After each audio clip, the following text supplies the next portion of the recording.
Anneyim kanalıma hoş geldiniz. Bugün sizlere ölçüsüyle, lezzetiyle, görünümüyle muhteşem şekerpare tarifi hazırladım. Dilerseniz hiç vakit kaybetmeden bu güzel tarifin yapımına başlayalım. Güzel bir şekerpare tarifi yapabilmenin bence püf noktası çok iyi bir şerbet hazırlamamız. Bunun için yapmamız gereken, ben şimdi malzemelerini size hızlı bir şekilde sayacağım. Açıklama kısmında ayrıntılı bir şekilde de yazacağım. 2,5 su bardağı şekere ihtiyacımız olacak. Aynı şekilde 2,5 su bardağı suya ihtiyacımız olacak. Yarım limonun suyuna ihtiyacımız olacak. Ben yine de şu şekilde sizlere göstermek istiyorum.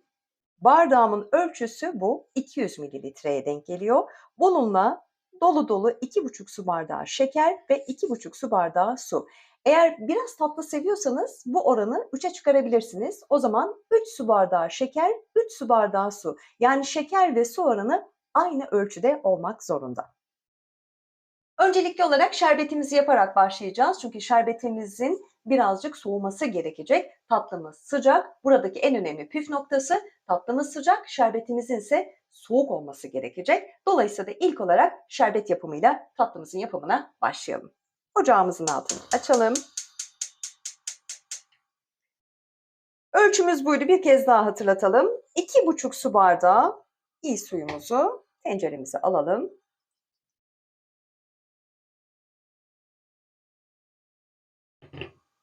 Aynı ölçüde 2,5 su bardağı toz şekerimizi de tenceremizin içine boşaltalım. Güzelce bir karıştıralım. Şekerimizin ve suyumuzun iyice birbiriyle özleşmesi lazım. Bu noktada ocağımın altı biraz kısık olacak. Birden harlı ateşte lütfen pişirmeyin. Bu noktada sizden ricam yüksek ateş kesinlikle değil. Kısık ateşte şekerimizi ve suyumuzu birbiriyle özdeşleşene kadar karıştıralım. İyice şekerimizin eridiğinden emin olduktan sonra ocağımızın altını açacağız ve şerbetimiz güzelce kaynamaya başlayacak. Artık şekerimle suyum gördüğünüz gibi iyice özdeşleşmeye başladı. Rengimiz artık açılmaya başladı. O bulanıklık kaybolmaya başladı. Doğru yoldayız. Adım adım ilerliyoruz. Artık bu noktada ocağımızın altını açalım. Böyle bir karıştıralım. Artık şeffaflaşmaya başladı. Güzel bir şerbet hazırlamamız gerekiyor. Şerbet de bu noktada çok önemli. Kıvamı çok önemli. Renginin nasıl olması gerektiğini de sizlere göstereceğim. Bu noktada lütfen hiç atlamadan izleyin. Hiç de zor olmadığını göreceksiniz. Çok basit. Artık şekerim gördüğünüz gibi iyice özdeşleşti. Tamamen bu noktada ocağımızın altını açalım. Çünkü iyice kaynaması gerekecek ki o yoğunluğa ulaşabilsin. Şerbetimizin bu şekilde fokur fokur kaynaması gerekiyor. Yani ocağımızın altını asla şimdi bu noktada kısmayacağız. Olabildiğince yüksek ateşte bu şekilde rengine ve kıvamına göre pişirmeye devam edelim. Lütfen siz bu noktada hiçbir şekilde müdahale etmeyin. Oldukça yüksek ateşte bu şekilde kaynatın. Şerbetin tam 10 dakikadır kaynıyor. İstediğim kıvama geldi. Şimdi sıra yarım limonun suyunu eklemeye geldi.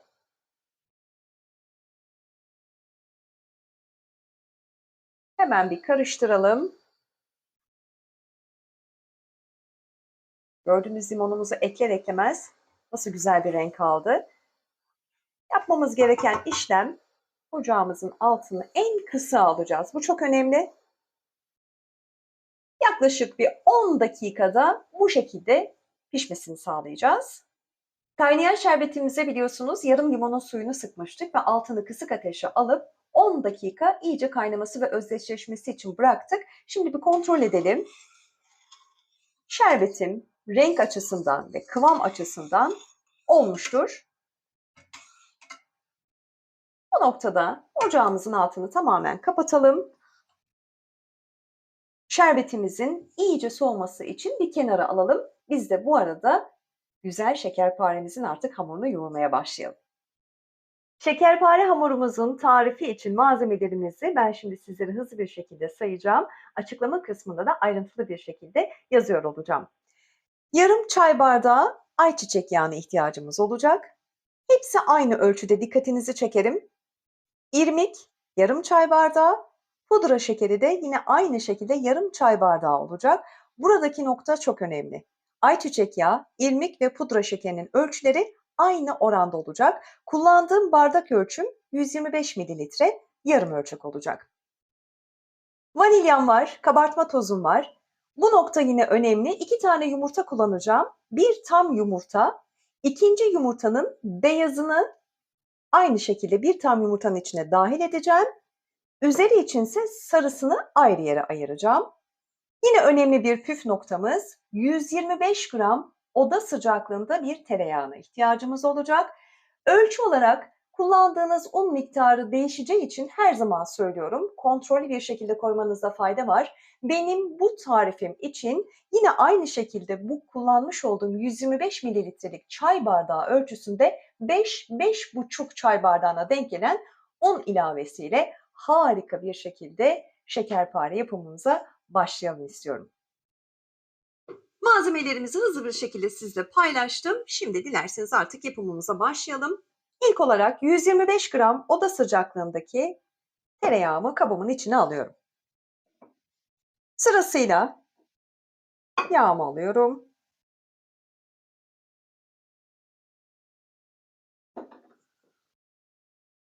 İrmiğimi alıyorum.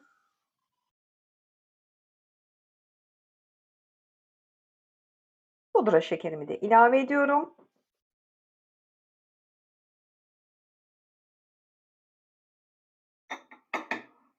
Şu an hiç başka bir malzeme karıştırmadan önce bu malzemeleri iyice elimizle ya da bir spatula yardımıyla kabımızın içinde güzelce karıştıralım.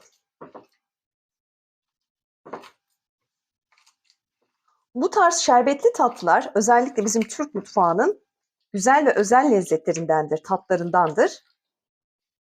Biraz belki bizi korkutabilir. Kıvamını tutturabilir miyim? Ölçüsü nedir? Şerbeti nasıl olmalı? İşte bu tarifi izledikten sonra bu kadar basit ve bu kadar kolay olduğunu siz bile tahmin edemeyeceksiniz.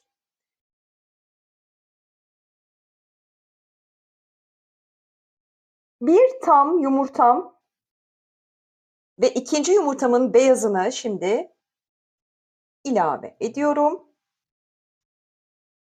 Bu noktayı atlamayalım. Sarımızı üzerine sürmek için ayrı yere koyduk. Yine bir karıştırma işlemini gerçekleştirelim şu şekilde. Şu an oldukça güzel bir kıvam aldı. Bu noktada isterseniz bir elinizi yıkayın. Çünkü un takviyesi yapacağız kontrollü bir şekilde. Unumuzu ilave ederek devam ediyoruz. Ben her zaman kontrollü kullanmaktan yanayım. Lütfen siz de bu şekilde yapın. Gördüğünüz gibi bu noktada şöyle açın. Geri kalan un takviyemiz birazcık bekleyecek. İşte bu noktada önce kabartma tozumuzu bir paket,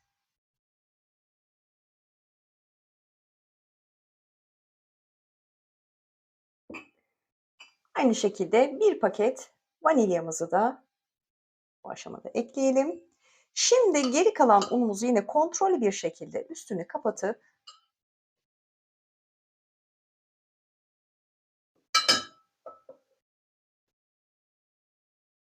artık malzemelerimizi şöyle bir karıştıralım.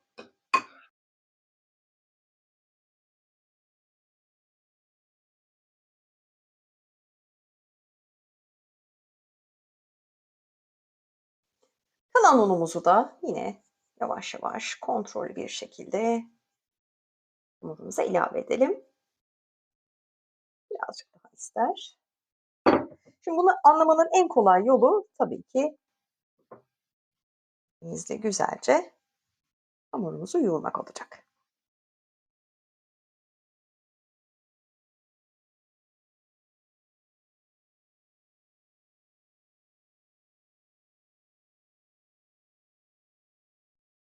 Şöyle bir toparlayalım hamurumuzu.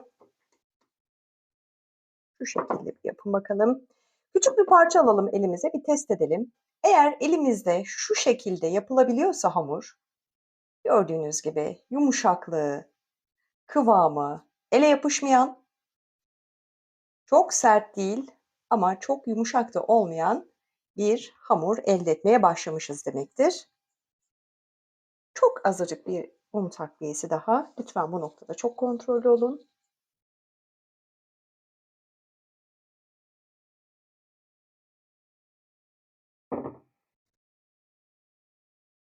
Sanıyorum bu kadar un takviyesiyle şekerparemizin hamuru hazır hale gelecektir. Hamurum istediğim ölçüde ve kıvama geldi. Tam anlamıyla 5 çay bardağı un yeterli geliyor. Gördüğünüz gibi hemen kısaca da bir testini yapalım.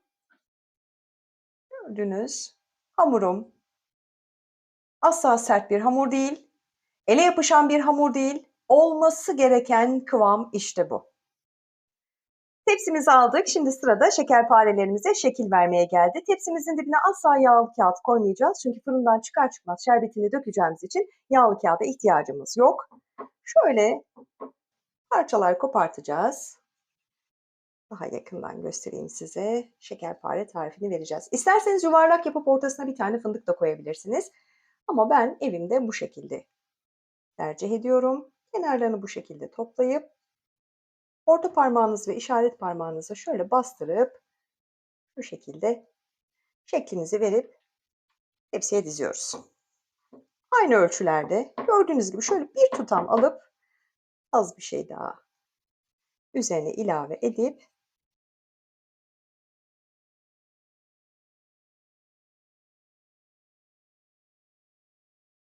kenarlarını da düzeltip şekerpare şeklini verip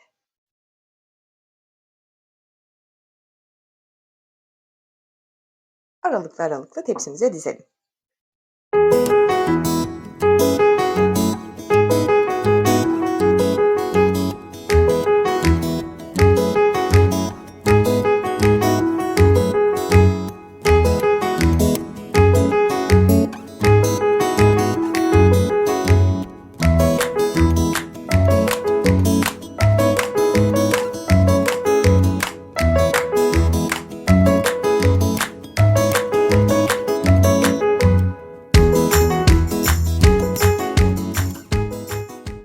Şekerparelerimize şeklini verdik. Şimdi üzerlerine yumurta sarısını sürelim.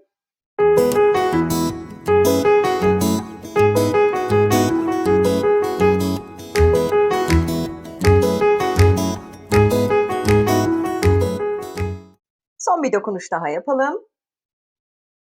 Olmazsa olmazımız klasik şekerpare çizgisinde yapalım. Bir çatalın tersiyle şu şekilde çok fazla batırmadan ileri geri çizgiler yapalım. Fırınımızı açmayı lütfen unutmayın yumurta sarılarını sürerken. 180-190 derecede yaklaşık 30 dakika alt üstü kontrollü bir şekilde lütfen kızarana kadar şekerparelerimizi pişirelim.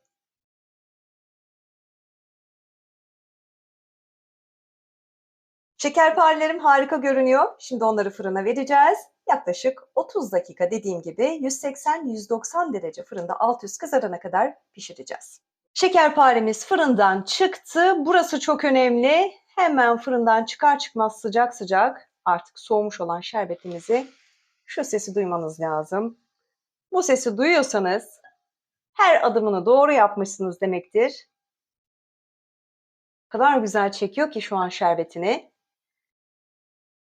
Çok fazla konuşmayacağım bu noktada. Çünkü hemen şerbetimi hızlı bir şekilde döküp şekerparemin onu emmesini istiyorum. İşte fırından çıkar çıkmaz bir kez daha tekrarlıyorum. Fırından çıkar çıkmaz soğuk şerbetimizi döktüğümüzde o cos sesiyle karşı karşıya kalacaksınız. İşte bu muhteşem, muhteşem bir duygu. Verdiğiniz emeğe değdi demektir. Şerbetimizin hepsini dökelim. Şimdi ben rica edeceğim Kamera şimdi yaklaşacak. Size bir püf noktasını daha söylemem lazım. Şerbetimi dökerken vakit kaybetmek istemediğim için söyleyemedim. Şekerparenizin bu şekilde çatlaması hamurunuzun ve bütün malzemelerinizin çok doğru oranda kullanıldığı anlamına gelmektedir. Çatlaması demek işte o cos sesini duymanıza sebep. Yani şerbetinizin iyice emilebilmesi için o çatlamaların olması gerekiyor. O çatlaklardan işte şerbetimizi bolca yedireceğiz. Şerbetim de çok güzel olmuştu. Tam istediğim soğukluktaydı. Tepsimizi fırından çıkarttık. Sıcak sıcak soğumuş olan şerbetimizle buluşturduk. Şimdi tepsimizi hiç ellemeyelim. Yaklaşık 1 saat, gerçi benim çok az bir şerbetim kaldı. Neredeyse çekti diyebilirim. Siz de hiç acele etmeyin. Bu şekilde tepsimizin içerisinde yaklaşık bir saat lütfen şerbetin içinden almayın, bekletin. Şekerparelerim yaklaşık 1 saat şerbetin içerisinde bekledi ve artık sunum ve yemek için hazır. Benim size tavsiyem, lütfen en az bir gün dolapta bekletin, ertesi günü soğuk olarak tüketin. Şimdiden bu güzel tarifimi yapacak ve deneyecek olanlara afiyet olsun. Lütfen kanalıma abone olmayı unutmayın. Şef değil, anneyim. Yeni tariflerde, yeni lezzetlerde buluşmak üzere. Hoşça kalın.